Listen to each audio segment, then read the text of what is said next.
Ce podcast vous est présenté avec la participation de la boutique No Watch.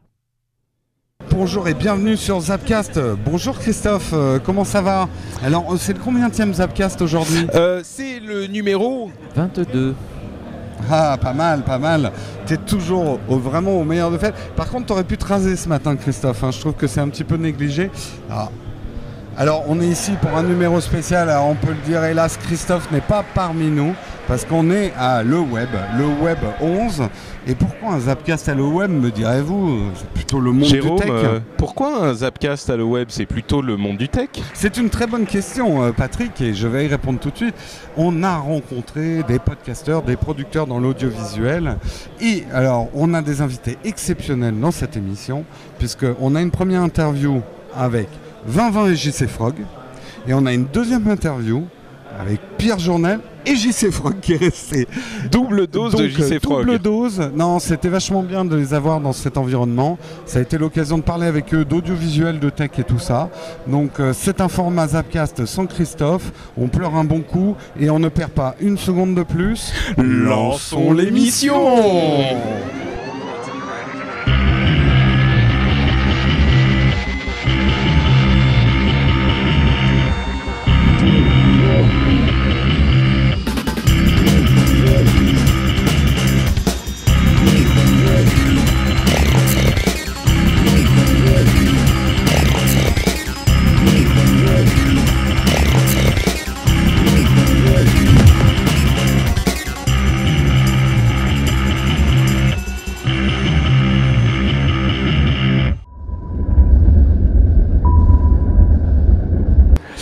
Salut les gars. Salut Patrick. 2020, JC Frog, panel de choix et de qualité pour ce Zapcast.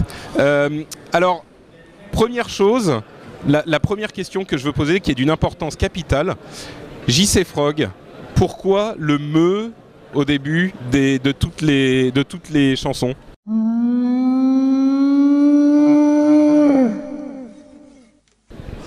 Enfin, de toutes les vidéos. Parce que j'ai pas les moyens de chercher ailleurs que dans le stock de ce qu'il y a dans mon petit Mac, donc c'est un des bruits que je trouvais sympa. En hommage à mon fils, c'est pas du tout un me, c'est un animal préhistorique, c'est censé être un hurlement d'un bronchiosaure ou je ne sais quoi. C'est en tout cas le nom du fichier son. D'accord. Et tu t'es pas demandé comment les mecs avaient enregistré le nom d'un... un bronchiosaure. Moi je fais confiance. Alors, JC Frog, pour ceux qui ne le connaissent pas, je sais pas d'où vous sortez. Est une sorte, comment te définis-tu? Chansonnier du web peut-être, chansonnier techno-webophile, je sais pas. Il fait des chansons sur internet qui sont très marrantes et parfois assez engagées et émouvantes même, je dirais. Non, ce n'était pas que le réseau d'affreux pirates, cette toile, c'est le réseau des peuples en ligne, de ceux qui s'indignent. Ils rêvaient d'un autre avenir que le passé de ces messires, ces banquiers de la création, tous ces vieux croutons.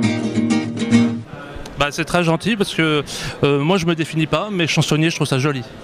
Je trouve ça joli dans la tradition, effectivement.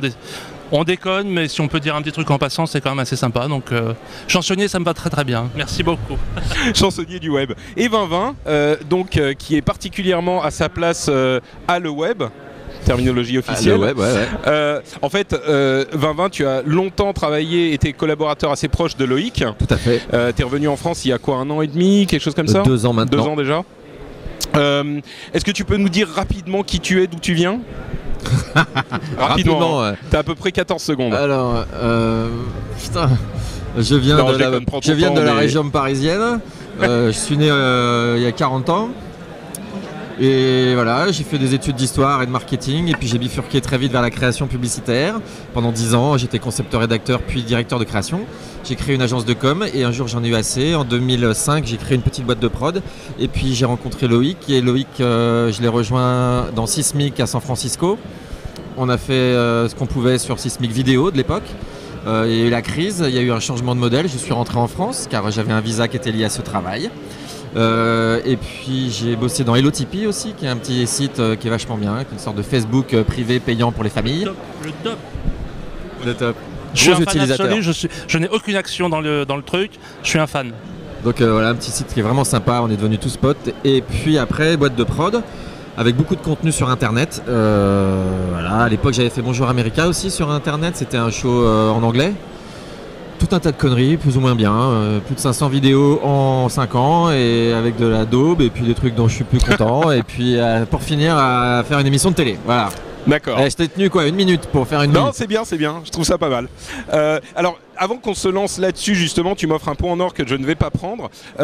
Juste pour demander à Jérôme, est-ce que c'est un passe-temps pour toi les chansons? Est-ce que tu as un vrai métier aussi dont tu veux peut-être pas parler, j'en sais rien, je sais pas ce que tu fais en fait. Mais ou est-ce que tu es lié à la chanson aussi dans ton quotidien? Non, pas du tout, c'est vraiment justement...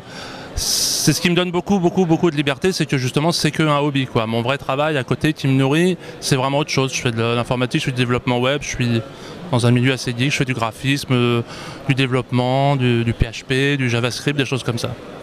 Donc ça c'est pour me défouler, puis ça donne beaucoup de contacts et de tas de choses quoi. Donc, mais c'est pas mon métier, c'est pas mon métier du tout.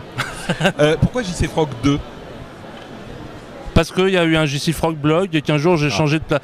J'avais un blog que j'avais hébergé dans un espace que j'avais pris.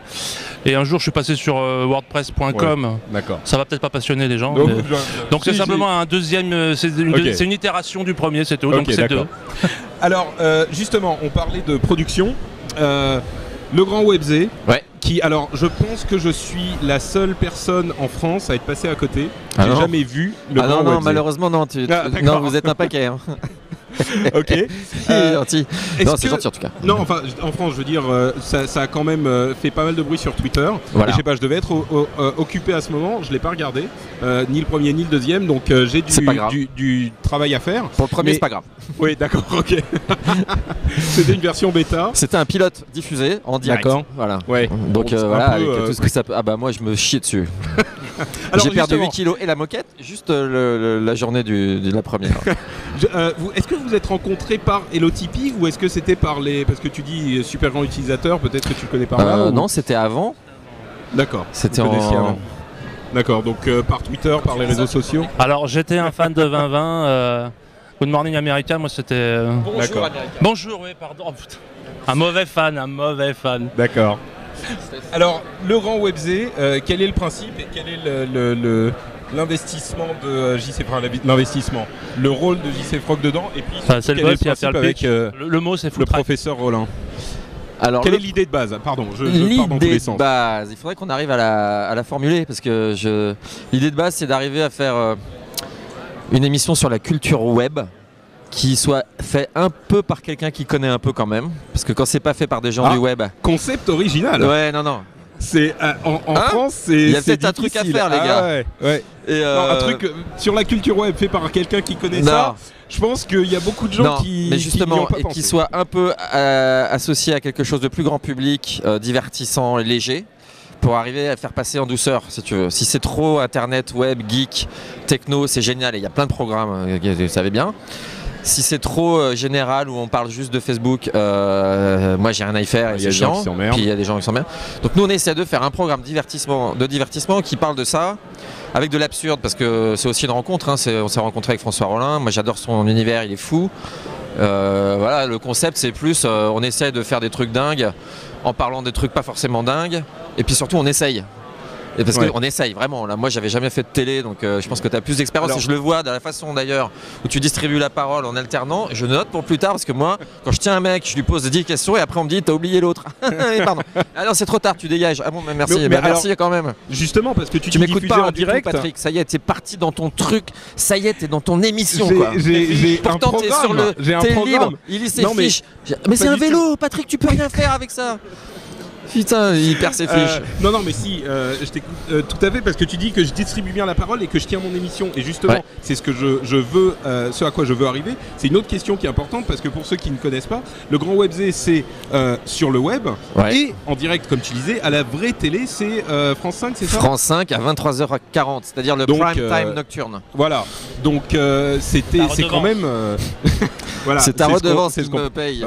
Moi, j'ai pas la télé, donc moi je te... Ah, tu payes pas quoi. Non, moi je paye c'est pour ça, tu me payes pas, tu me regardes pas. Mais chaque année, je me bats avec les impôts pour leur expliquer en fait, tu t'en branles quoi de tout. Non, mais si, ça m'intéresse vachement parce que c'est aussi sur le web. Mais on n'a pas répondu à ce que faisait JC Frog. Parce que je suis parti pile en tête sur l'émission, JC Frog. En tout cas, dans la première et la deuxième, et on travaille chaque émission comme si c'était une nouvelle, a été un élément majeur, et est un élément majeur, puisqu'il est le jingle man. J'ai peut-être une petite idée, un truc, une mélodie qui m'est venue du ciel, directement dans le neurone. Ah oui, inspiration du génie en un mot. Mélodie, arrangement, harmonie. Jingle man, pour le grand Webzé. Qu'est-ce qu'on ne ferait-il donc pas pour passer à la TV? Hey! Alors dans la première, il n'y avait pas de son, on a un problème technique. Donc on a vaguement entendu. Ils ont préféré être prudents, pas mettre le son. C'est ça. Pas trop d'un coup en fait. Non, il a été top, carrément, c'était bien. Et dans la deuxième, on l'a fait faire trop de trucs. Alors il a fait en même temps une vidéo, en même temps il est sur place, en même temps des jingles. Et là c'est notre faute, on l'a mal géré. Mais moi alors pour le coup, il dit qu'il était fan de Bonjour America. Moi je suis un fan, mais je crois des premières vidéos qu'il faisait de chansons quoi. Et comme c'est mon émission et qu'il vient de la culture web, je suis pas en train de placer un pote. C'est juste, ce mec-là, il est symbolique de la culture web, d'un mec qui a pris sa guitare, sa webcam et qui fait des trucs. Il s'en fout qu'il y ait 20 vues, mais il est content quand il y en a 60 000 quand même. Ah oui. Non, mais on est tous pareils, on s'en fout de l'audience sur le net, mais quand même c'est cool quand il y a 60 000 ou 100 000. Absolument. Et on crache vraiment pas dessus. donc super légitime à venir faire le con chez nous, quoi, en espérant le revoir, si c'est pas à chaque fois régulièrement. On est en train de définir ça parce que l'émission sera définie tous les jours. Là. Et lui, il s'en fout, il est cool. On verra quoi. D'accord. Comme je disais, j'ai la chance de vivre d'autres choses, donc je suis open. Tu sais plus quoi dire. Mais j'essaie de guetter ça parce que moi ça m'arrive tout le temps. Je suis là, qu'est-ce que je devais dire? Et ben moi je sais complètement quoi dire. D'accord. Parce que Jérôme m'a dit, il y a une question hyper importante à poser, c'est le rapport entre la télé et les émissions sur le web. C'est un truc qui nous parle particulièrement parce que on fait des émissions qui sont plus niches, avec une valeur de production forcément moins élevée que ce que les gens font à la télé, mais qui par contre est quand même une série d'émissions vidéo et audio, donc qui viennent en concurrence avec les médias traditionnels. Est-ce que c'est quelque chose que vous voyez arriver en grandissant? Parce que vous faites le pont, quoi. Vous êtes à la fois sur le web et légitimement sur le web, et en même temps à la vraie télé. Est-ce qu'il va falloir que les émissions sur le web se professionnalisent, se transforment, se démocratisent, où est-ce que va la vidéo sur le web? Vous êtes tous les deux complètement légitimes puisque le grand Webzé est là. Moi j'ai pas de grands avis sur la question, mais ça effectivement ça m'intéresse. Je voulais pour dire, j'ai rien à dire. Non mais je voulais dire une chose quand même qui est importante pour moi, c'est que je mets pas un mur entre les deux. Et je sais qu'il y a des gens pour qui, lâchons les trucs, c'est une trahison d'aller sur les grands médias, mainstream ou machin. Moi là c'est une chance de plus, c'est une aventure de plus. J'y suis allé vraiment avec plaisir. Et je pense que déjà les gens qui essayent de bosser pour essayer de faire des ponts, c'est toujours, c'est un des motifs qu'on prend, mais c'est vrai, les gens qui essayent de faire des ponts, c'est quand même super intéressant. Et les deux médias, je pense, ont beaucoup à se donner. Et la télé, certains croient que, elle est vraiment pas morte du tout, très loin de là, donc il y a vraiment de quoi faire, quoi. Et puis tout ce qui est dans le didactique, tout ce qui est dans le expliquer à ma mère comment marche un peu le web. Ma maman, elle regarde l'émission, elle aime bien, elle apprécie et j'aime ce que je disais aussi, c'est que j'aime bien que ma mère ou que mon pote super geek prennent tous les deux du plaisir à regarder ce genre d'émission. C'est le défi, quoi, et c'est pas facile de trouver le... Après, pour ce qui est de produire du contenu et d'en vivre quand on fait ce que vous faites, nous, le Grand Webzé, ça reste quand même une émission de télé parce que c'est financé et que moi j'ai fait un paquet de trucs sur internet pour rien, gratos, par amour de l'art. Comme j'imagine vous, pas tout le temps, mais... Ouais, ça nous arrive régulièrement quand même, on va dire. Non, mais parce qu'il faut trouver un sponsor et tout ça, c'est chaud. Moi, ça reste une émission de télé, quand même, le Grand Webzé, avec des contraintes télé hyper ouvertes, parce qu'ils sont super intelligents chez France 5. De toute façon, on n'aurait pas pu le faire sinon, parce que c'est ardu comme exercice, web, télé, le live, tweet, le truc. Après, je pense qu'il y a de la place pour des programmes du web.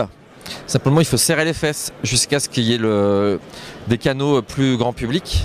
C'est-à-dire que peut-être qu'un jour, les gens qui regardent No Watch seront prêts à mettre 1 euro par mois, tu vois, 1 euro, parce qu'ils sont fans de vous. Et s'il y a 30 000 mecs qui mettent 1 euro, il y a de quoi racheter une caméra, un peu de lumière, agrandir le studio. Et puis après, si ça cartonne et que ça a du sens, il y en aura 50 000. Et moi, je crois vachement aux micro-programmes comme aux applis, en fait. Il y aura des micros paiement de programme. Je me gourre peut-être complètement, hein, mais j'adorerais que du coup, et que la communauté, si c'est des vrais qui aiment vraiment votre programme, ouais, moi je mets 1 euro. Et je le mets 10 fois, tu vois, je peux mettre 10 euros par mois. Si je mets 40 euros pour Canal, je peux mettre, allez, même 15 euros, quoi. Tu vois, pour 15 programmes de niche que j'ai que chez moi, sur ma télé ou sur mon ordi, je m'en fous, quoi. Et donc, je serais prêt à mettre 1 euro pour No Watch. Et s'il y en a 50 000 euros avec vous deux, ça va, vous allez au Baléares, quoi. Oui, ça, si seulement. Nous sommes les Anonymous, parce que vos données ne vous appartiennent plus. Facebook, Twitter, Google+, possèdent et exploitent vos informations privées et font de votre existence une richesse financière. Nous souhaitons informer les citoyens que le seul moyen de reprendre le contrôle de votre identité est de couper... Putain, c'est bon, je bosse. Nous respectons... Nous sommes les Anonymous, nous ne pardonnons pas, nous n'oublions pas, attendez-nous à vous voir. Je veux aller chercher ta mère à Montparnasse à 17h. Oh putain. Tu fais chier, Martine. Et bah, alors, est-ce que c'est quelque chose que vous aimeriez développer, genre jusqu'à... Enfin, est-ce que c'est une voie de garage? C'est ça que je voulais dire. Est-ce que c'est une voie que tu dois explorer encore plus, la production audio? Bon, là, effectivement, tu le disais, le Grand WebZ, c'est la télé. Ouais. Est-ce que tu devrais produire des trucs sur Internet exclusivement dans un but vraiment commercial, pas juste pour l'amour de l'art? Alors, je vais te dire, non seulement je me verrais, mais je l'ai fait déjà. C'est-à-dire que j'ai fait une web-série qui était sponsorisée par Menen. Bah parce que moi j'ai besoin de vivre. J'ai fait 500 vidéos gratos, des webcams, vues entre 50 personnes et 50 000. Donc tu vis pas avec ça, tu vois, je suis pas Norman, ces mecs-là. Et ça me dérange pas de faire des vidéos gratos comme il fait, c'est-à-dire pour le truc. Mais après il faut bien vivre. Et donc moi j'ai été chercher un sponsor comme vous êtes allé chercher le sponsor, qui a payé ma prod, ma série. J'ai fait une autre série sur le handicap, 2 saisons. Multi-sponsorisé par plusieurs entreprises parce que une caméra ça coûte, un caméraman ça coûte, on est là c'est bien gentil mais il faut vivre quoi.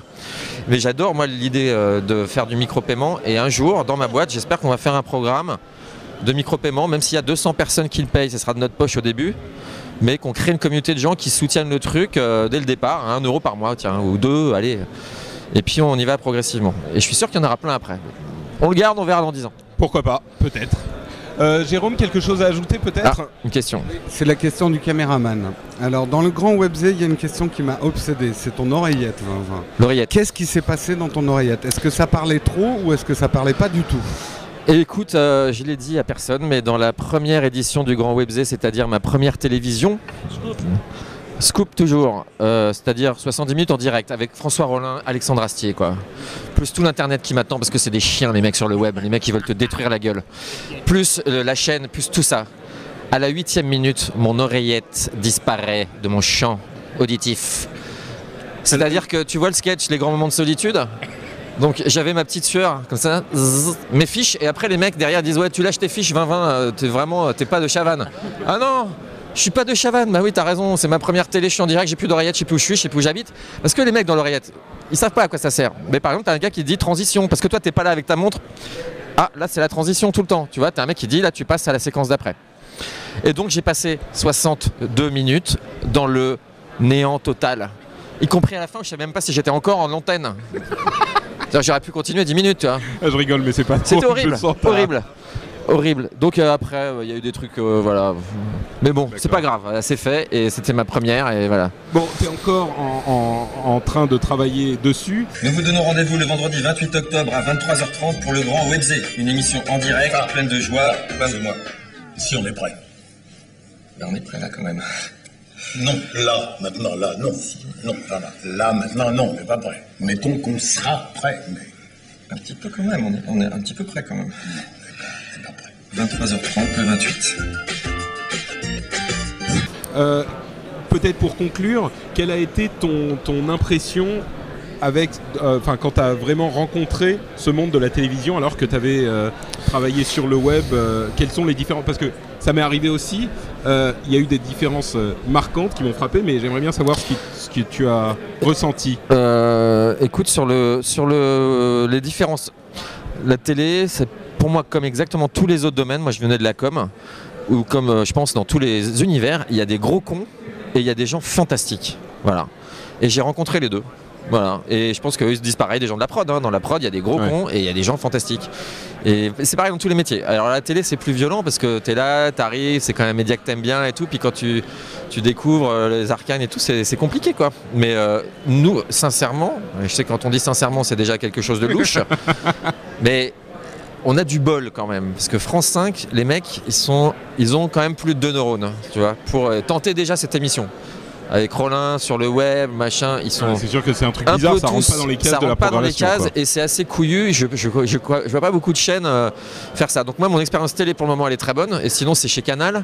Et ça s'est très bien passé aussi parce que je suis tombé sur des gens très bien. Et ceux avec qui j'ai pas bossé, bah voilà, j'ai pas bossé avec eux parce qu'ils étaient pas forcément très bien quoi. Donc pour le moment, Canal et France 5, super expérience. Ok, très bien. Vous tirez vos propres conclusions. Je voudrais finir avec Jérôme pour te demander d'où t'es venu, en dehors de la question du grand Webzé, depuis combien de temps tu fais tes vidéos, qu'est-ce qui t'a fait penser, qu'est-ce qui t'a donné le déclic un jour de te dire je vais prendre ma guitare. Pour ceux qui ne connaissent pas, on aura sûrement un insert vidéo à un moment, soit avant, soit après. C'est vraiment la guitare, Jérôme devant, ça joue des paroles écrites par lui-même sur un morceau existant. Et puis après ça discute un petit peu, ça tutoie le web. C'est un style quoi, il y a quelque chose d'où ça vient. Bah ça vient que c'est une chance extra. Moi je faisais de la musique, donc j'avais un métier, je suis ingénieur informaticien, un métier sérieux, machin, pas très rigolo. Et j'ai toujours fait de la musique, j'avais comme beaucoup, un groupe quand on était jeune, tout ça, on espérait beaucoup en faire, puis bon après on vieillit. Vous faisiez du rock'n'roll ? On faisait du rock viril. Et, ah oui d'accord. Enfin pas assez à mon goût, enfin bon bref.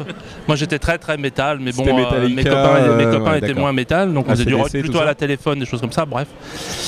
Et surtout, comme tout le monde, après il y a les enfants qui arrivent, le mariage, tout ça, donc tout ça, ça tombe un peu à la flotte. Et puis, quand j'ai découvert le web, c'est extraordinaire. Je veux dire, tu peux produire, tu fais un truc maintenant avec une webcam. Et c'est ce que j'ai adoré, c'est que justement, un jour ça m'a pris, j'ai fait un YouTube comme ça, j'ai un dimanche après-midi où effectivement je m'embêtais, j'ai fait un truc sur Sunday Bloody Sunday où je disais il n'y a plus rien dans les flux, un truc comme ça. J'ai fait ça pour ma musique, j'ai balancé aux copains. Je veux dire, j'ai posé, au début j'enregistrais avec un appareil numérique. Un petit Lumix, un petit truc quoi. Ouais. Je l'ai posé, puis voilà, et puis j'ai pris ma truc, j'ai mis des sous-titres dessus, je crois, même sur le premier. Et c'est extraordinaire de produire un truc tout seul en 5 minutes dans une cave et d'avoir l'opportunité surtout de la publication. C'est complètement dément quand on y pense. Bon alors après j'ai eu la chance d'avoir des copains, des gens qui ont bien aimé, qui ont eu la gentillesse de relayer, et puis c'est absolument fabuleux quoi. Chanson jolie.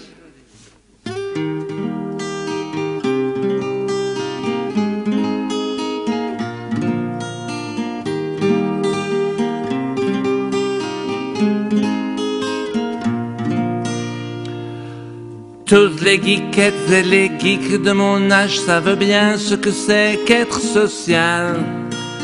Toutes les geekettes et les geeks de mon âge sont mobile et localized.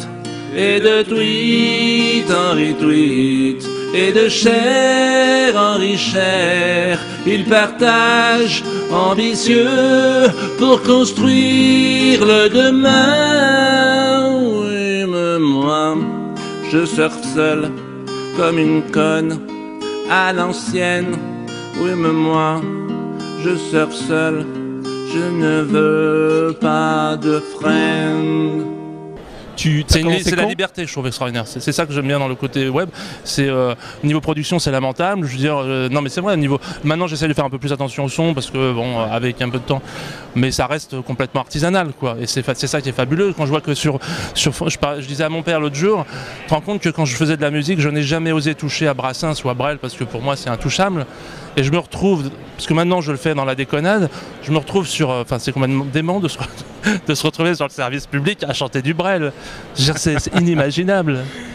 Donc c'est fabuleux. Et c'est toujours bon, malgré l'attention du direct, toujours l'esprit c'est quand même le relax de la déconnade, quoi. Ouais. Et tout même si on essaye quand même de mettre un petit peu dedans quand même.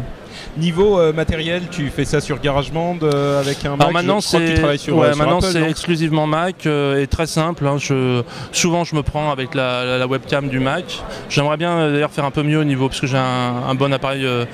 J'aimerais bien améliorer l'image, mais sinon pour le son, par contre, maintenant j'ai un micro correct et je travaille le son parce que souvent maintenant je rajoute un peu des voix pour améliorer le son. Et du coup, je travaille un peu plus le son, donc sur GarageBand, tout simplement. D'accord. Pour conclure... Non, très bien. Ouais, juste, il se trouve qu'on est au web, donc je vais juste... l'émission risque de sortir un petit peu après le web, mais... juste vos impressions sur ces retrouvailles de la communauté française et en même temps les rencontres avec les Américains, que toi tu connais pas mal. Vos impressions sur le web, quoi, tout ce que vous voulez, quartier libre. Moi je kiffe à mort, puisque ça permet déjà de faire ça, de rencontrer tout le monde au moins une fois par an. Voilà, c'est je crois le seul salon où je vais. Ouais, c'est vrai. La seule conférence. Ouais, c'est le meilleur quoi. Tu as vécu aux États-Unis quelques années, dans la Silicon Valley. Oui. Est-ce qu'il y a une différence d'esprit, d'ambiance? La grosse différence, c'est que les Américains, ils viennent vraiment faire du business et c'est toutes les 5 minutes. C'est-à-dire qu'ils viennent te voir et disent bonjour, I'm Mike, je fais ça, tu fais quoi? Si ça peut se faire un truc, ils parlent. Si ça fait pas, thank you Mike, je dois y aller. Alors que nous, en France, on est cool quoi, on veut parler, ça va les enfants, ça va, nickel, les vacances, tout ça. Tu connais un resto, tu peux passer 2 heures avec un pote alors que t'as claqué un billet qui coûte un rein, mais je sais pas, t'es cool, t'es bien, tu te prends un café, un verre de vin, t'es bourré à 4 heures. Et l'Américain il a déjà signé 15 deals que toi t'es bourré sous la table. Sinon, c'est pareil, c'est les mêmes. D'accord. Ah, ils sont sérieux quand même, il y a aussi du business. Mais ils sont pas tous sous la table. Non, ils sont pas tous sous la table. Non, bah moi je vais failloter à mort, je suis invité, déjà je trouve ça extraordinaire. Plus cette année j'y viens, il y a aussi mon nouveau patron et ami qui est là, donc c'est l'occasion. Moi ce que je trouve le plus passionnant, Download Helper, il l'aurait pas dit, la grande extension Download Helper, et qui non mais surtout c'est le networking quoi, c'est fabuleux de rencontrer des tas de gens. Le peu de gens que je connais, je présente, c'est toujours passionnant, c'est vraiment intéressant. Puis bon, les conférences, après chacun ses goûts. Moi j'ai fait un peu le workshop ce matin Google sur les trucs qui m'intéressaient moi, je vais pas en parler parce que c'est des aspects techniques et tout, ça passionne pas tout. Mais bon, tu fais ta sauce et c'est un événement incroyable, ouais, c'est incroyable. Et puis surtout, j'en profite pour failloter encore plus et remercier Loïc et Géraldine. Non, parce que j'ai vu ma tronche tout à l'heure sur un écran de 10 mètres ou je sais pas de combien. C'est une expérience dans la absolument étonnante. On était là, on a applaudi. Hein. C'est pas vrai, personne n'a applaudi, ça n'a intéressé personne. Je peux te dire qu'il y en avait quelques-uns là autour de nous, on a entraîné tout le monde. En tout cas, c'est un souvenir magique, quoi, donc c'est super. D'accord, écoutez, merci à tous les deux. Merci beaucoup. Merci à vous tous, et puis on va avoir le sujet suivant ou la fin de l'émission en fonction du montage. Ciao. Merci beaucoup. Merci. Comment promouvoir ses podcasts préférés et se faire plaisir en même temps? Jean-Jacques nous répond. Il y a quelques temps, je devais me faire embaucher comme figurant dans le film Avatar pour pouvoir crier No Watching Force pendant la scène majeure. J'ai passé le casting et James Cameron, il a été séduit par mon imitation du ver de terre. Et alors, je devais être présent dans la scène finale, à côté de l'arbre. Mais j'ai été coupé au montage. Et sinon, il y a la boutique No Watch. C'est plus de 150 articles aux couleurs de vos podcasts préférés, qui vont du t-shirt basique au méga collector destiné aux mécènes. Mais dépêche-toi Jean-Jacques, car No Watch va bientôt changer de logo, et ces t-shirts deviendront des collectors. En plus, tu peux accéder à la boutique No Watch par Facebook. Alors n'hésite plus, fais-toi plaisir. Merci No Watch.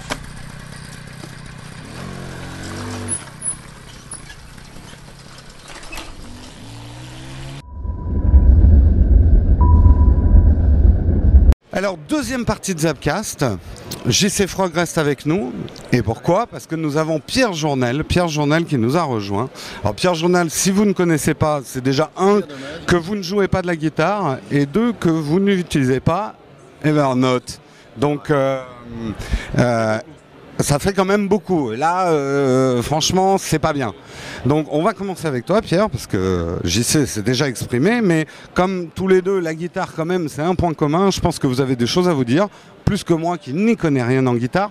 Donc, ce que je voulais dire avant de commencer, avant la chaîne guitare, avant Evernote, est-ce que tu fais partie, avec Patrick qui est derrière la caméra, des grands anciens du podcast? Vous étiez là dans la première vague. Donc, est-ce que tu peux nous raconter un petit peu ton épopée?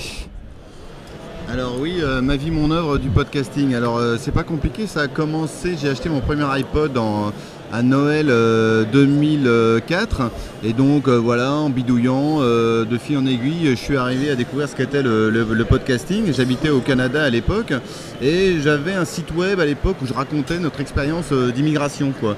Et donc étant musicien, informaticien, aimant bien bidouiller l'audio, je me suis dit tiens, le podcasting, ça serait marrant de lier un peu tout ça. Et j'ai créé un podcast qui existe toujours, qui s'appelait à l'époque le podcast de la cabane au Canada, évidemment, pour reprendre le célèbre cliché.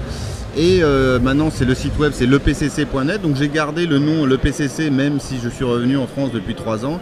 Et ça, on peut traduire ça comme on veut, le parisien chic et classieux, le parisien casse-couille, enfin bon, on m'a sorti tout un tas de trucs. Et voilà, donc ça a commencé il y a 5 ans. Et je continue à raconter ma vie. Là, oui, t'es là pour ça. Et il y a 2 ans, étant passionné de guitare, je me suis dit, il n'y a pas de raison. Moi, j'aimerais bien avoir un podcast de guitare à écouter. Alors, il y en avait un ou deux qui existaient en anglais, en américain, mais pas rien en français. Donc, je me suis dit, voilà, je vais le faire. Et donc, j'ai lancé la chaîne guitare et la version en English, The Guitar Channel, où je fais des interviews avec des musiciens, des guitaristes. Alors c'est dans tous les styles. Ce que je fais avec la chaîne guitare, c'est vraiment partager ma passion pour l'instrument dans tous les genres. Donc j'ai fait les interviews de Louis Bertignac à Steve Vai, en passant par Pierre Bensusan, Stéphane Forté, des guitaristes de flamenco, tout y va, du Mathias Jabs exactement, Nuno Bettencourt, enfin bon... j'ai fait des super gros calibres, j'ai fait les super gros calibres et puis des gens qui sont pas connus mais qui sont des fins furieux à la guitare. Et justement, question, parce que moi, ce que j'ai écouté, on a vraiment l'impression, parce que tu as eu quand même des gros calibres, des gens qui font beaucoup d'interviews, et d'être interviewé sur la partie technique de leur art les rend vachement plus accessibles et on a vraiment l'impression d'une discussion entre potes. Est-ce qu'ils sont très détendus ou est-ce que tu as eu parfois à gérer un petit peu? Mais vraiment, c'est l'impression que ça donne. À partir du moment où quelqu'un comme Bertignac, tu lui parles vraiment technique de sa guitare, ça redevient vraiment quelqu'un, voilà, le passionné du départ. C'est plus Star System, quoi. Là, je pense que j'ai posté l'épisode 130 la semaine dernière. Sur la centaine d'interviews que j'ai dû faire jusqu'à présent, ça s'est toujours vraiment super bien passé. La partie qui est parfois un peu difficile, c'est établir le contact via les managers pour avoir la connexion. Mais une fois que tu es en face de la personne, moi je suis un passionné de guitare et les gens que j'interviewe, c'est leur vie, c'est leur métier. Donc tout de suite, la connexion elle se fait. Après, ce qui est parfois un peu difficile, c'est que les mecs, genre ça fait 12 interviews qu'ils font, ils en ont rien à secouer. Donc faut trouver un peu le fil de la pelote de laine pour dérouler. Et je suis un peu devenu une sorte d'intervieweur de combat parce qu'il y en a, tu fais 2 questions, tu poses une question et tu dis oui, yes, no, bon, ok, là tu commences à sortir les rames longues et puis faut trouver l'angle, voir qu'est-ce qui va les intéresser le plus. Et je veux dire, l'interview avec Bertignac, moi moi j'ai commencé à faire la guitare en me faisant saigner les doigts sur les riffs de téléphone, si tu veux, quoi. Donc j'avais fait le pied de grue devant l'arrière-scène, là où il jouait, je sais plus où, là en banlieue, là j'avais porté 2 heures sous la pluie. Finalement j'ai fini par rentrer et puis je rentre dans la salle, il est en train dans la loge, il est en train de se rouler un petit pétard tranquille, il me dit vas-y assieds-toi, j'ai dit ouais, pas de problème, on va s'asseoir et puis voilà, quoi. Et tous, je veux dire, que ça soit de Bertignac à Jabs à Bettencourt, enfin bon, le contact super cool, quoi. Super cool. Et alors, question pour vous deux, parce que alors, toi, ton podcast c'est quand même assez technique, s'adresse aux gens vraiment qui s'intéressent à la guitare. Les débutants peuvent écouter parce qu'on apprend vite, mais ça s'adresse aux guitaristes, disons que on parle de technique, mais pas que, parce que ce qui m'intéresse, c'est aussi de savoir qu'est-ce qui les a amenés à devenir guitaristes, comment ils font pour passer de l'émotion quand ils jouent, quel est leur parcours, qu'est-ce qui les a influencés. Donc il y a des gens qui me connaissaient à travers le PCC, qui écoutent parfois la chaîne guitare, parce qu'ils trouvent par exemple super intéressant quand je fais une interview avec un luthier. Parce que là, c'est un mec, pour moi, c'est un magicien. Moi, j'accroche un tableau au mur, je me casse un bras, si tu veux. Alors là, les mecs, à partir d'un bout de bois puis du métal, ils arrivent à construire une guitare, quoi. Donc, et ça, c'est des rencontres qui sont super intéressantes aussi, même pour des gens qui connaissent pas du tout la guitare, quoi. Et la question, en fait, c'était votre rapport aussi à votre public. Parce que toi, donc, c'est des gens vraiment qui se connaissent en guitare. Toi, Barvotte, tes textes sont engagés. Justement, le rapport avec le public sur le web, ce qui peut être intéressant aussi, c'est que toi, tu es beaucoup en streaming. Toi, iTunes, streaming, où est-ce que tu as le plus de fréquentation sur ton site ou... Dire que moi, la chaîne guitare et le PCC, même si j'ai fait parfois un peu des capsules vidéo, à 80-90%, c'est de l'audio, donc c'est sur iTunes, etc. Alors tu peux l'écouter directement en ligne, mais enfin écouter une émission de 30 minutes en ligne, moi je le fais pas, je pense pas qu'il y ait beaucoup de gens qui le fassent. Tu préfères télécharger. C'est différent par rapport à des capsules vidéo. Et donc en gros, votre rapport à votre public, comment ça se passe, comment vous l'avez vécu aussi au début? Moi j'ai des rapports très fréquents, ça se passe très bien. Bah, moi je vais manger chez ma mère tous les 15 jours. De temps en temps je vois mon frère, je vois ma famille. Non, bah, on n'a pas un public, on a des... C'est pas non plus. Il y a quelques gros coups, quand Manu ou Press Citron, on a un peu le Corben Effect ou le Press Citron Effect, ça met un coup de boost sur une vidéo, ça c'est quand même super.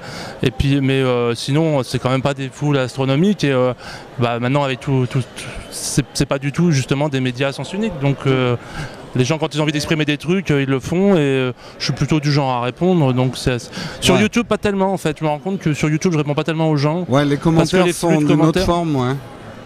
C'est assez bizarre parce que en général, moi j'ai beaucoup de chance, les gens sont super sympas. C'est assez rare que je me prenne un troll. C'est vraiment sur les vidéos. Jérôme, faut dire. Donc bon, non mais les vidéos, les gens soit ils aiment pas, ils vont voir autre chose, soit je veux pas trop embêter là-dessus. Mais c'est assez marrant, il y en a une seule. Il y a un truc qui se passe en ce moment avec une vidéo, que j'ai fait une vidéo un matin au café, c'est ce qu'on disait tout à l'heure, c'est ce que j'ai mis sur le web. Il y a eu 0 production, j'en ai fait une qui était pas terrible d'ailleurs, au petit-déj, j'étais en vacances au bord de la mer. Celle sur l'iPad là ? Celle sur l'iPad. Moi j'adore celle-là avec la malfonction. Je déconne sur l'appareil en disant cet appareil c'est de la daube, l'image tient pas, quand je la retourne, l'image elle part en vrille, elle se retourne, enfin bon, des problèmes de carte graphique.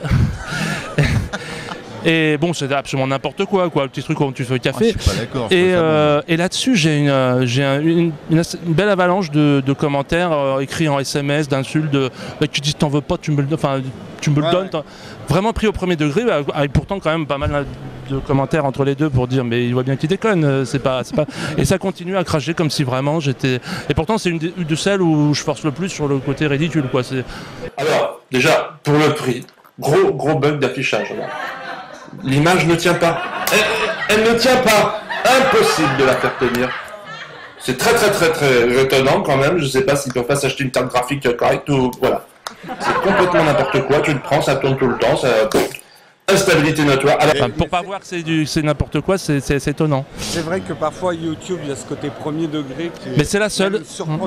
Mais c'est la seule. Ouais, quand tu vois que des gens quand tu vois les spectacles tu vas revoir des proches et que tu vois ce que les gens mettent en dessous, tu vois le zéro recul qu'il y a sur la masse, c'est un peu effrayant quand même. Parce que, mais bon.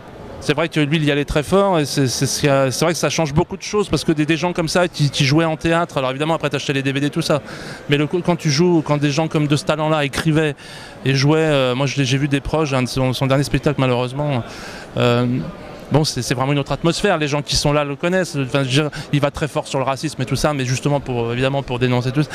Bon, le gars qui est un peu straight et puis qui écoute des proches dire ses horreurs, si tu prends ça au premier degré, c'est insupportable, quoi. Donc quand tu regardes, ça fait un peu mal de voir des gens comme des proches qui se prennent des commentaires qui sont hallucinants. Mais bon, c'est ça Internet, il y a tout, il y a tout, quoi. Mais c'est super. Moi, pour répondre par rapport à ça, le contenu que je poste, il n'est pas du tout polémique, hein, si tu veux. C'est pas, je fais pas vraiment d'humour, ou alors quand je fais de l'humour, c'est dans le feu de l'action si tu veux. Sur les questions techniques, parce que nous on sait, par exemple les podcasts tech, parfois on dit des choses. Je sais pas si c'est pareil en guitare, quand tu décris telle ou telle chose, ou ton invité dit telle ou telle chose sur telle technique, tu as peut-être les défenseurs de cette technique qui viennent à l'assaut. Enfin, nous, on connaît dans le tech, les fanboys, le phénomène des fanboys. Est-ce que ça existe, ça, dans la guitare ? Oui, c'est sûr que ça existe, mais j'ai jamais eu de réaction négative dans ce sens-là. J'ai eu le contraire, plutôt des gens qui sont super branchés, je sais pas, rock, métal ou un type de musique particulière et qui me disent tiens, par exemple la semaine dernière j'ai posté une interview d'un guitariste français qui s'appelle Serge Lopez là, qui fait du flamenco. Moi le flamenco j'y connais rien, quoi. Je connais genre Paco de Lucia et puis ça s'arrête là, quoi. Et j'ai eu une super rencontre avec lui, ça s'est bien passé. Et il y a des gens qui ont posté des commentaires, que ce soit sur Google+, ou sur Twitter, qui ont dit « Ah oh, putain, génial, j'ai adoré celui de la semaine dernière qui était un gros métalleux, mais Serge Lopez, drôlement bien, merci de nous avoir fait découvrir ça. » Donc c'est plutôt dans le sens inverse, que j'ai pas eu « Ah ouais, putain, pourquoi t'as interviewé Escave, touche pas une bille moi, typiquement, j'aurais jamais vu, justement, c'est ça qui est intéressant, c'est super diversifié. C'est vrai que moi, j'écoute pas souvent, mais bon, quand tu vois des mecs comme ça qui sont des brutes de technique et tout, et puis bon, comme il y a le côté interview de Pierre, ça te fait découvrir effectivement des domaines musicaux que tu fréquentes moins souvent, quoi. Mais justement, je l'ai regardé, je l'ai écouté celui. Non, c'était une vidéo celui-là. Ah ouais, c'était une vidéo. Et avec Nicolas Esposito de Rendez-vous Création, l'excellent Rendez-vous Création. Ouais. Et c'est impressionnant, c'est le mec, c'est des bruits il prend des pointures quoi. Alors c'est toujours beau de voir un mec qui joue de la guitare, même si c'est pas le style que t'aimes. Et donc t'es passé de la guitare à cordes acoustiques, enfin à cordes électriques, métal, je veux dire folk, à cordes nylon, comme ça, du jour au lendemain. Non, pas du jour au lendemain. Je faisais des tentatives. Au début, j'étais pas satisfait du son des cordes en nylon, parce que quand on est habitué au clinquant du métal, tout ça, alors ça me gênait au début. Il y avait un truc, mais en même temps, quand j'écoutais cette musique, je me disais c'est pas possible, il faut que j'y fasse quelque chose. Et puis je suis venu petit à petit jusqu'à arrêter complètement les cordes en acier, j'en touche plus, même ça me fait une drôle d'impression. D'accord.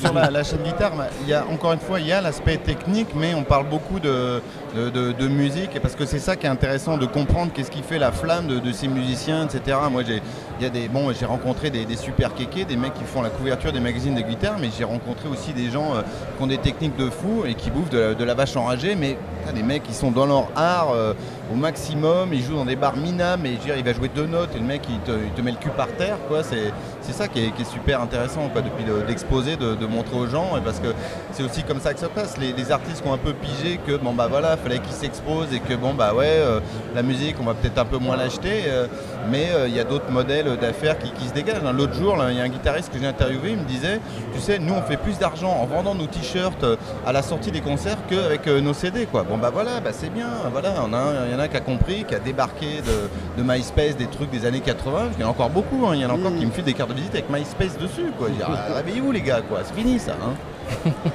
Et justement, maintenant, la chaîne guitare, ça existe depuis 2009, la chaîne guitare. Est-ce que ça commence justement à être connu dans ces milieux-là? Ça te permet d'accéder plus facilement aux interviews? Est-ce que commence à y avoir une certaine notoriété autour, en tout cas dans le côté des fans de guitare qui t'ouvrent des portes? C'est un magasin de musique chez lui. Non, mais avant de commencer la chaîne guitare, j'avais déjà pas mal de guitares. Donc bon, maintenant c'est sûr que il y a une ou deux marques, Line 6 pour ne pas la citer, qui est qui est la seule marque qui a un peu pigé ce qui se passe au niveau des réseaux sociaux et qui est présente. Alors les autres, les Fender, les Gibson, ils n'ont encore rien compris à ça, ils y sont pas, ils veulent pas en entendre parler, quoi. Bonjour à tous et à toutes, je suis ravi de vous retrouver pour un épisode vidéo de la chaîne guitare pour vous présenter cette superbe JTV 59 de la marque Line 6, donc les guitares de type Variax, donc avec une électronique embarquée assez perfectionnée.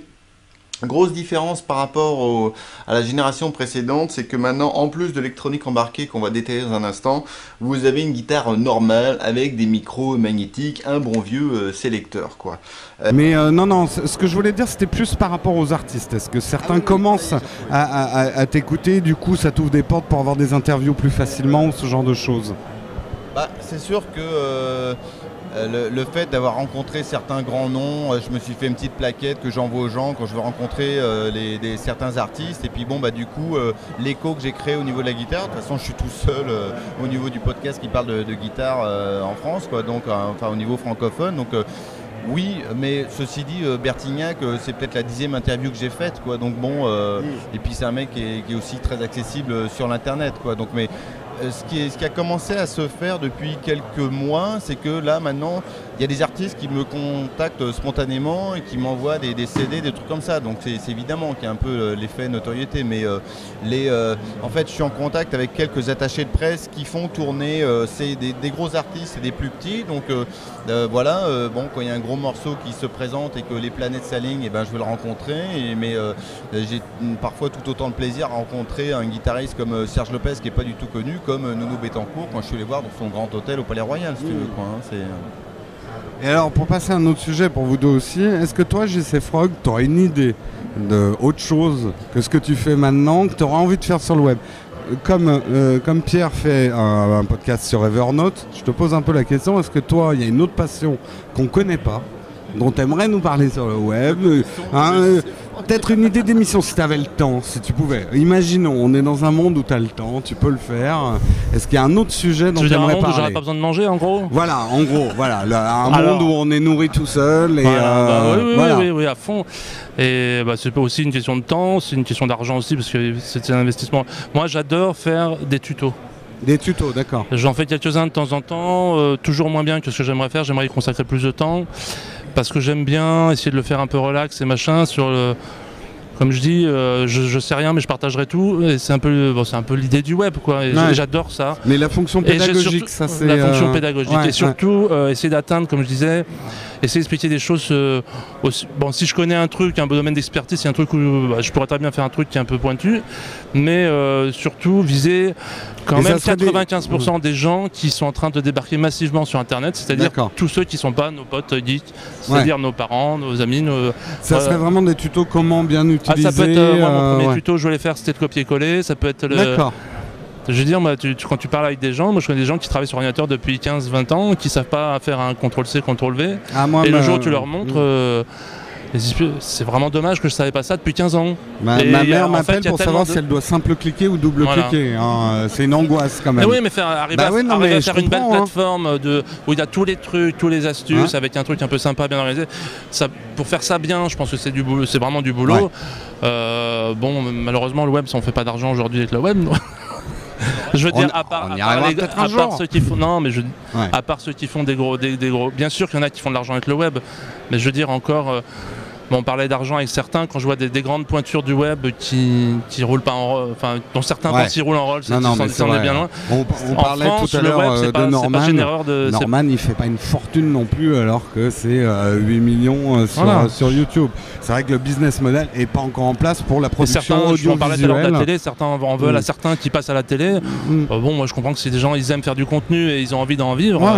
Tu peux pas rester 15 ans dans ta cave à faire de la webcam quoi. Nous on dit Killer TV, mais en même temps voilà, on cherche aussi comment faire les choses, et quand on dit Killer TV, c'est qu'il y a une certaine TV aussi. Ça n'empêche pas, que je suis d'accord aussi avec l'idée, c'est de se battre pardon, pour que le contenu web justement soit mieux, soit plus rentable et que des gens arrivent à en vivre. Mais justement, les nouvelles sociétés dont on parle, c'est aussi que des gens arrivent à en vivre sans espérer forcément le banco. Quoi. Arrêtez de raisonner entre je fais de la télé, je fais des fortunes.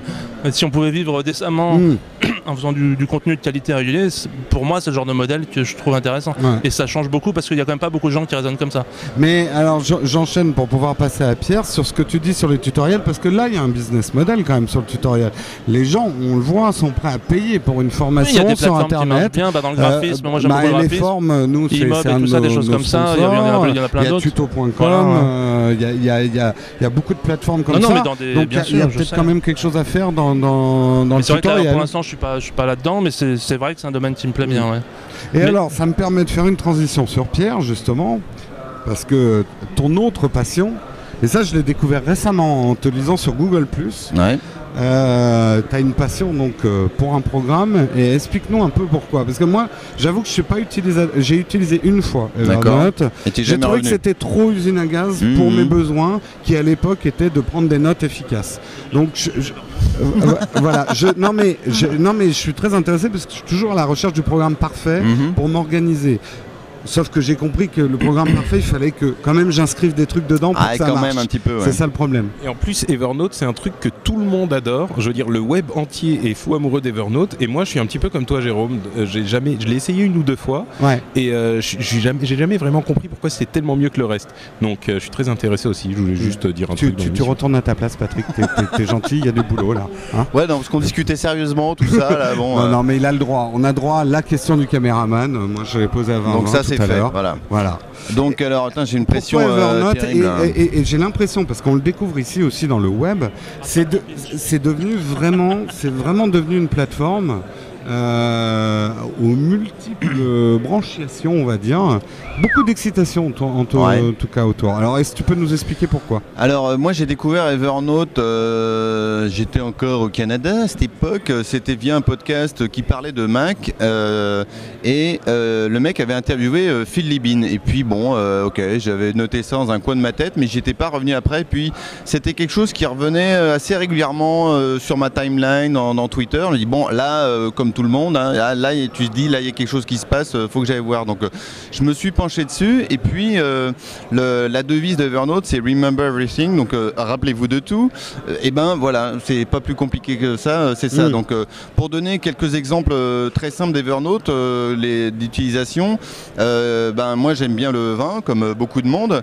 Donc, dès que je bois une bouteille de vin, je prends une photo de l'étiquette et puis je dis, voilà, je l'ai bu avec Jérôme et Jérôme, et puis elle m'a coûté juste 5,50 €. Ils l'ont trouvé super bonne. Faut vraiment que j'en rachète une. Voilà. Puis dans 5 ans, quand on va se revoir, je dirais voilà. Tu te souviens? Non, je me souviens de rien. Donc ça, c'est une utilisation. Une autre utilisation, c'est les cartes de visite. Moi, les cartes de visite, je les garde plus maintenant. J'en fais une photo, hop, je les mets dans Evernote, et comme il y a la reconnaissance de caractère automatique, ça va tout de suite me trouver l'adresse email. Si je cherche, Jérôme, c'est quoi déjà? Kenborg, je sais pas trop quoi là. Dis donc, ça va me mon nom de trouver famille, quoi. quand même. Bon, je sais qu'il est pas facile. Et toute la préparation de podcast, par exemple, je la fais à l'intérieur d'Evernote. Donc j'ai toutes mes show notes, elles sont dans Evernote. Et puis quand j'ai une idée, quand je suis dans les RER, j'ouvre mon iPhone et puis je complète. Quand je suis au boulot où j'ai pas le droit, Dieu m'en garde, d'installer quoi que ce soit sur mon ordinateur, j'y accède quand même via l'interface web.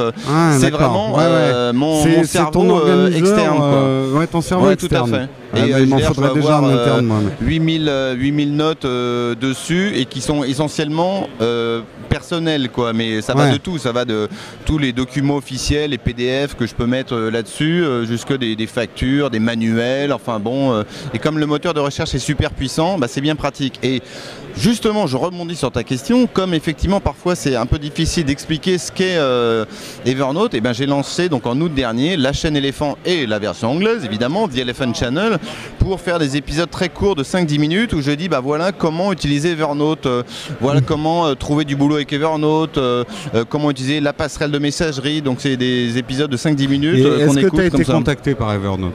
Non, mais par contre moi je les contacte beaucoup quoi. Donc j'ai créé l'écho sur le radar Evernote. C'est toute une parade amoureuse que je fais autour d'eux. L'année dernière, le web, j'avais fait une interview de Phil Libin. Là, on se serre la louche et tout ça avec Phil. On est potes. Et je refais une interview avec lui demain. Donc c'est sûr que moi, si on me demande mon boulot de rêve, ça serait d'être évangéliste, business developer pour Evernote. Ça, clairement, c'est ça. Écoute, l'offre est sur la table, en tout cas, puisqu'ils regardent tous Zapcast. Oui, évidemment. Salut Phil, on se voit demain. Ne regarde pas, bien sûr. Bonjour maman. Donc chaîneéléphant.net, si vous voulez regarder, voilà, c'est fait. JC Frog, tu utilises toi Evernote, grand fan aussi? Ouais, justement on en parlait parce que j'ai répondu à ces questions parfois, et il y a un truc notamment, moi je me sers beaucoup, ce que je lui racontais justement hier, c'est parmi les notes, tu fais juste plus, ça te crée une nouvelle note et tu peux noter soit en texte, soit sur une image, soit en audio. Et moi ça me sert pas mal parce que justement là quand je vais pour le Grand Web Z ou que je viens au Low Web et tout, que je suis un peu longtemps dans ma voiture parce que maintenant je suis en Bretagne. Et donc en fait ça permet quand j'ai une idée, je fais juste clic et comme ça je peux chanter au volant de ma voiture comme un idiot, je peux noter des trucs comme ça, puis voilà j'enregistre et comme ça effectivement après quand j'arrive, que j'allume un truc un peu plus, tout est dedans. Alors la prise son, elle est audio, elle est vraiment de très basse qualité, mais t'en fous, c'est pour prendre de la note. C'est pour noter les idées, tout ça, et ça je m'en sers beaucoup. Et un truc intéressant, on parlait aussi, moi que j'aimais bien, quand il te parlait par exemple de noter une étiquette de vin ou quand tu as un souvenir. Moi ce qui m'est arrivé de retrouver, que j'ai beaucoup apprécié, c'était justement, parce qu'on parle de Solomon, le côté géolocalisation. C'est-à-dire qu'un souvenir, parfois tu te souviens d'où tu étais. Et en fait tu peux avoir toutes tes notes sur une carte. Et là tu te dis, tiens, c'était à le web qu'on a bu un coup, et tu vas voir tes notes qui sont, t'as un pin sur le truc des docs, et tu vas retrouver ta photo donc même si c'était il y a 5 ans, si tu te souviens que c'était dans un bar sur les champs ou à Pigalle ou je ne sais où. Au hasard. Au hasard. Après il y a des trucs on espère ne pas s'en souvenir aussi, il faut pas tout mettre dans la note. Non, regarde pas celui-là. Ça je sais pas. On va pas trouver d'hôtel ailleurs qu'à Pigalle. Donc en ce moment on est à Pigalle, on est sur la ligne 2. Il a même tweeté, donc bon. Il n'y a pas de secret. Mais oui, ça c'est une fonction que je trouve vraiment pratique. Et donc globalement c'est vraiment bien intégré, bien indexé, et effectivement. En tout cas, moi vous m'avez convaincu, je sais pas si Patrick va être convaincu aussi, je vais retenter Evernote parce que là m'a séduit, surtout je vais écouter Éléphant, donc c'est le nom de la chaîne Éléphant. Donc Éléphant.net, pardon. De toute façon, on va inscrire toutes les adresses pour JC Frog, la chaîne Éléphant, la chaîne Guitare. Tout le monde va retrouver tout ça quelque part par ici. Ça sera écrit si on se foire pas au montage. Ah, si, non, là, par là. Ok, c'est bon. Et en tout cas, merci messieurs. Merci à vous. T'as une question? Bah alors, vas-y. Ouais, parce que tu sais, moi je fais beaucoup d'interviews, donc j'aime bien aussi un peu les poser des questions. Jérôme, quelle est un peu ta vision du podcast dans 5 ans? Enfin, même où est-ce qu'on était il y a 5 ans, où est-ce qu'on est maintenant, et où est-ce qu'on va être dans 5 ans? Puis peut-être que tonton Patrick, il viendra causer dans le poste là. Alors là, est-ce qu'il nous reste 5 heures sur la SD et en batterie? Non, écoute, alors là, je vais te répondre très rapidement ce que je réponds à tout le monde. On a une vision très précise, en tout cas chez NoWatch, et on la partage vraiment, hein, que ce soit Patrick, tous ceux de chez NoWatch. On a une version très précise de ce qu'on voudrait faire. Ouais, bon. Presque précise. Non, mais on a une conviction. On a une conviction que c'est en train de se passer, qu'il y a un nouveau média. On sait très bien que le business model, ça va être du tâtonnement. On est en France, on n'est pas aux États-Unis et tout. Après, les moyens qu'on va mettre en place pour arriver à ce qu'on veut faire, on ne sait pas. On tâtonne, on cherche, c'est très expérimental ce qu'on fait. Et alors on n'est pas là à dire on a raison. Nous, on tente le business model avec la pub et pas les émissions payantes. On va voir, peut-être que c'est pas la bonne route. On est, je pense, suffisamment mûr, bon à part Patrick qui est très enfantin, mais on est suffisamment mûr pour se dire ouais ben là on a eu tort, essayons autre chose. Peut-être qu'il fallait mieux faire une assoce qu'une société, on n'en sait rien. On tente, mais par contre on a un objectif très précis. Et c'est un grand coup de pif dans le paf. Et là, tu vois, la lampe commence à faire strombo. Et ça, c'est un truc qui n'arriverait pas à la télé. Ça veut dire qu'il n'y a plus de piles. Ça, à la télé, ça n'arriverait pas.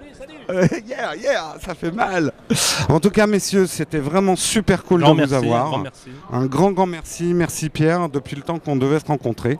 Et ouais, il a fallu le web pour ça, et c'est très bien pour ça, de les voir en chair et en os. On espère qu'il y aura plein d'autres podcasteurs qui seront invités, parce que c'est vrai qu'il n'y a pas que les blogueurs dans la vie, hein, les podcasteurs ça compte. Et là, on fait un petit effet strombo, mais une petite musique disco. Là, on va faire tomber 2-3 épileptiques. Ouais. En tout cas, encore merci, et puis à bientôt pour un nouveau Zapcast. Salut tout le monde. Ciao.